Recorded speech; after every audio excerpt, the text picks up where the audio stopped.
Hi, I am Kameshwari Krishnamurthy. Welcome to class on active and passive voice part 2.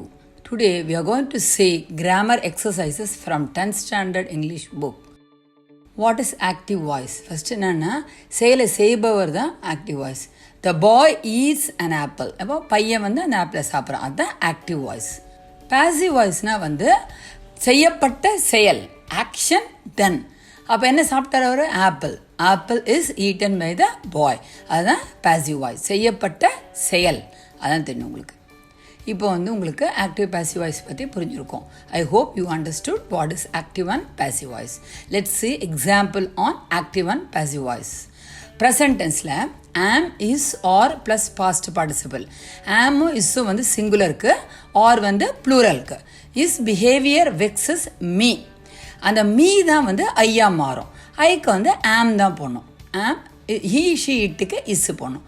I am vexed by his behaviour.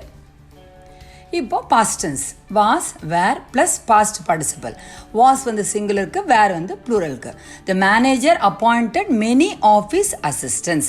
Appointed தான் இங்கே past tense, many office assistants தான் object. அதை எடுத்து first எழுதிருங்க. இங்கே assistance வந்து plural இருக்கிறதால were போடுறோம். Were appointed by the manager. Let's see another example on past tense. Was, were plus past participle எல்லாருக்கும் உங்களுக்கு தெரியும். Was வந்து சிங்குலருக்கு, were வந்து ப்ளூரலுக்கு. The salesman answered all the questions patiently. All the questions தான் இங்கே வந்து உனக்கு எழுதணும் ஆப்ஜெக்டாக. கொஷின்ஸ் வந்து ப்ளூரலில் இருக்கிறதால வேர் போகிறோம். வேர் answered patiently by the salesman. Simple future tense. Will plus be plus past participle.